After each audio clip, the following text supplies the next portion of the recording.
It was a quiet Sunday morning in a small church nestled in the heart of a bustling American town. The congregation gathered for prayer, unaware that the day would soon take a dramatic turn. Father Daniel, a priest known for his stern demeanor, was leading the service when an incident occurred that would shake the community to its core. During the sermon, a young black boy, no older than 10, was the target of racial discrimination and harsh insults. The boy, trembling but resilient, stood there in shock as Father Daniel's words pierced the air. Moments later, the police arrived, and Father Daniel was swiftly arrested, his actions forever staining the reputation of the once respected church.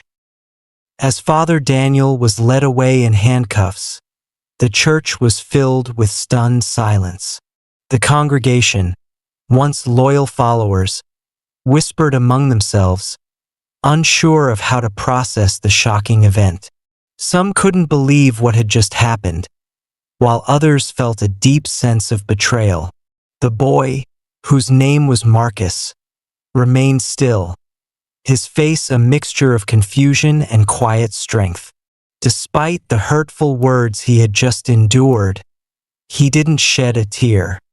His mother, sitting in the pews, rushed to his side, her face a mask of both relief and fury. Outside, the media had already gathered, and soon, news of the incident spread like wildfire. It was not just about a priest insulting a child. It was about the deep-seated racism that still plagued their community, the invisible wounds that were never fully healed, and the struggle for justice that many had longed for but never fully received. But as Marcus walked out of the church with his mother, he wasn't thinking about the headlines. He was thinking about something much more personal. He remembered how, even at such a young age, he had learned to stand tall in the face of hate. His mother had always taught him that his worth was not defined by the color of his skin, but by the strength of his character. "Don't let anyone take away your dignity, Marcus," she whispered to him as they walked towards their car. "Your voice matters." The arrest of Father Daniel was just the beginning of a much larger conversation in the town, a conversation that many had avoided for too long. As the days passed, Marcus's bravery became a symbol of resistance, sparking protests, discussions, and calls for accountability. The community, once divided, began to unite, seeking answers to difficult questions. Was this a one-time incident, or was it a reflection of a deeper issue that had been ignored for too long? Could forgiveness and healing come from something as painful as this? And most importantly, how could the town change when so many were still struggling to understand the true meaning of equality? As the sun set on the small town, the questions hung in the air, unanswered, but hopeful. The future, though uncertain, was now filled with the possibility of change. In the weeks that followed, the town seemed to hold its breath. Protests erupted, some in support of Marcus and others questioning the fairness of Father Daniel's arrest. The community was torn, divided by old wounds that had never fully healed. The church, once a place of refuge and faith, became the epicenter of this turmoil. People from all walks of life gathered outside, their voices loud, their hearts heavy with the weight of centuries of injustice. Marcus, however, kept his focus on something far more important than the headlines. His mother, now the center of the conversation as well, worked tirelessly with local activists, lawyers, and community leaders to ensure that this moment would not be swept under the rug. She knew the path ahead would not be easy, but she also knew it was necessary. "I want my son to grow up in a world where his worth is never questioned, where his dreams are never limited by the color of his skin," she said at a rally one evening, her voice steady and full of determination. Her words resonated deeply, not just with Black families who had long experienced discrimination, but also with those who had never before considered the struggles of their neighbors. Slowly, the town began to reflect on its own history, on the small, everyday moments when prejudice had seeped into their lives, unnoticed and unchallenged. But not everyone was ready for change. Father Daniel's supporters, many of whom had known him for years, rallied to his defense, claiming that his actions were out of character, that he had been under pressure, and that perhaps he had simply misspoken. They demanded that he be given another chance, a chance for redemption. One morning, the town was thrown into chaos when the trial of Father Daniel began. Tensions ran high as the courthouse filled with people eager to witness the proceedings. It was not just a trial for the priest. It was a trial for the soul of the town. Would they choose to confront the ugly truths about their own biases, or would they close their eyes and pretend that everything was fine? In the courtroom, Marcus took the stand, his small frame standing tall as he faced the judge. His voice was calm, yet unwavering as he recounted the events of that day, his words punctuated by a strength that belied his age. "I didn't do anything wrong," Marcus said softly but clearly. "I was just a kid trying to pray. I didn't deserve what he said to me. Nobody should." The words hung in the air, and for a moment, even Father Daniel seemed to waver. The guilt that had been hidden behind his arrogance began to creep into his expression. It was a moment of reckoning, not just for him, but for everyone watching. Yet, as the trial continued, questions arose. Was this about one man's actions, or was it about a system that allowed hate to thrive unchecked? Was justice truly being served, or was it just a temporary fix to a much deeper, much older problem? Outside the courthouse, the town was changing. Conversations that had once been hushed were now being spoken openly. People were questioning their own biases, their own prejudices, and the systems they had long accepted as normal. The trial would end soon, but the work was just beginning. No matter the verdict, Marcus knew that this wasn't just about one man. It was about a community's willingness to confront its past and build a better future for all its children. The true test of the town would not be in the judgment of Father Daniel, but in how they chose to move forward together. As the sun began to set, Marcus stood outside the courthouse, his mother by his side, looking at the faces of people from all walks of life, some angry, some hopeful, but all reflecting on the same question. What kind of town would they choose to become?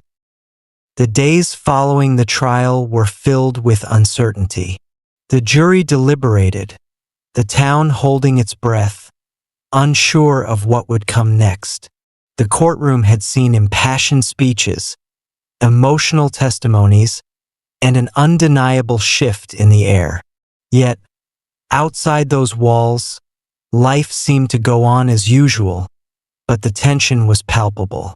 People were quietly reassessing their own views, grappling with the weight of what had happened and what it meant for the future.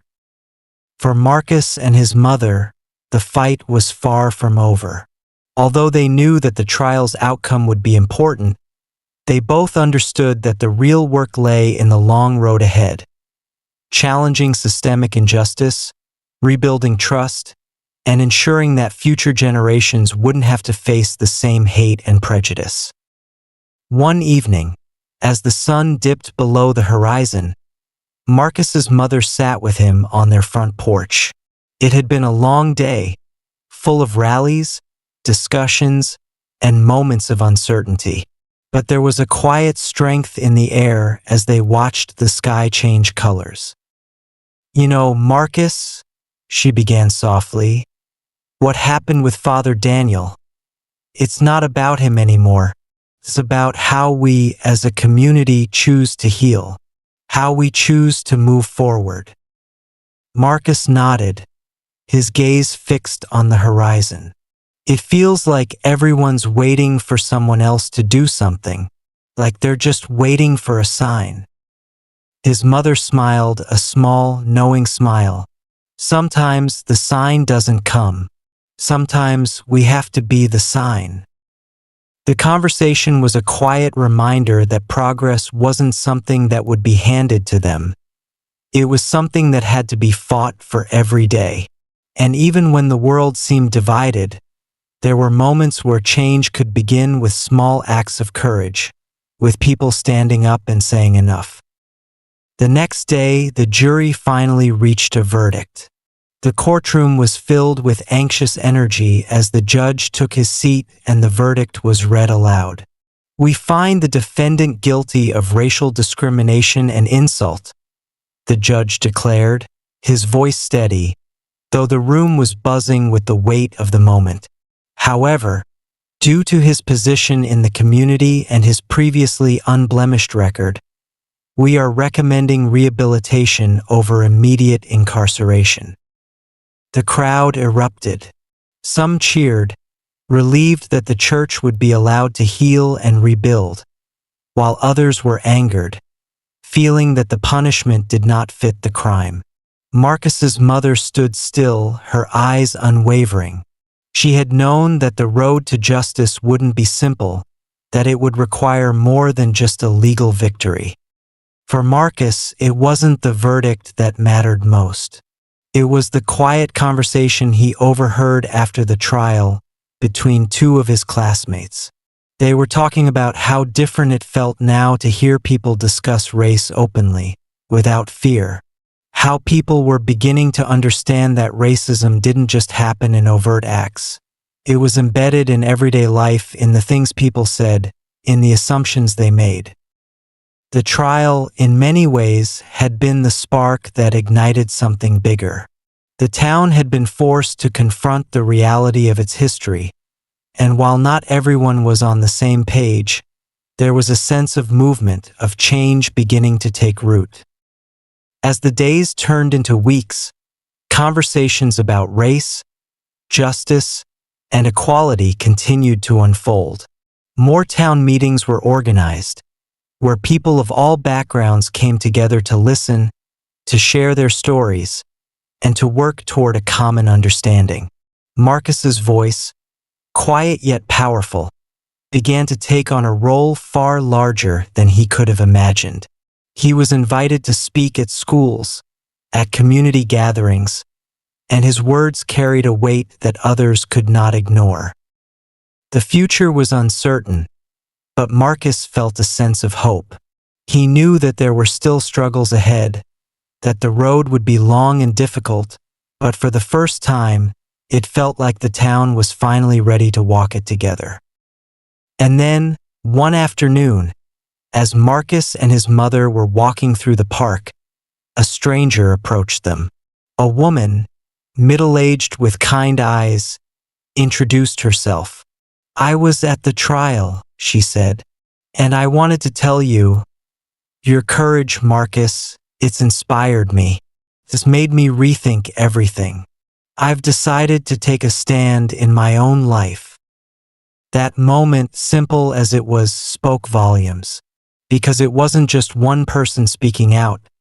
It was the ripple effect of change, the realization that one small act of courage could inspire others to follow, to challenge their own assumptions, and to be a part of something greater than themselves. As the sun began to set, casting a golden glow across the park, Marcus looked at his mother. "This is just the beginning, isn't it?" he asked, his voice steady. His mother smiled, squeezing his hand. "Yes, my son, it's just the beginning." As the months passed, the town continued to evolve. The conversations that had once felt uncomfortable or out of place now became the foundation of new connections and mutual understanding. People who had never spoken about race, privilege, or injustice before were now actively participating in the change that Marcus and his mother had set in motion. The local school began implementing programs to educate students on diversity, empathy, and equality. Local businesses offered support for Black-owned enterprises. And, most importantly, the town as a whole began to acknowledge its past, learning from its mistakes, and striving to build a more inclusive future. Father Daniel, after his rehabilitation and attempts to make amends, left the town to serve elsewhere. But his departure marked not an end, but a shift, a symbol of accountability, and the town's willingness to face uncomfortable truths, no matter how difficult they were. Marcus had become a quiet leader. Though he never sought fame or recognition, his unwavering courage had inspired many. At his school, he was known not just as the boy who stood up to injustice, but as someone who made others believe that change was possible. His words carried weight, whether he was speaking in front of a classroom, at a rally, or just having a conversation with a friend. He had learned that true leadership didn't come from being loud or demanding, but from being steadfast and compassionate, from standing firm even when the world seemed uncertain. 1 year after the trial, the town held a ceremony in Marcus's honor. It was not about accolades, but about acknowledging the work that had been done, and the work still to come. His mother stood by his side, proud of everything they had accomplished together. As the mayor presented Marcus with a plaque, a symbol of the town's commitment to change, he spoke to the crowd. "Sometimes it takes one voice to start a movement," the mayor said, "but it takes a community to build something that lasts. We're not perfect, but we're learning, and we're growing, and that's the most important part." Marcus stood silently, looking out at the crowd. He wasn't thinking about the plaque or the speeches. He was thinking about the conversations that had started, the change that had taken root, and the future that was still being shaped. It was, as his mother had said, just the beginning. The sun set that evening, casting long shadows across the town. But for the first time in a long while, those shadows didn't feel like obstacles. They felt like part of the journey, long, but leading toward something brighter. And as Marcus walked home with his mother, they both knew the truth. The future would be built not just on the lessons of the past, but on the strength of those willing to speak up and change the world. They were no longer waiting for someone else to take the first step. They had taken it together.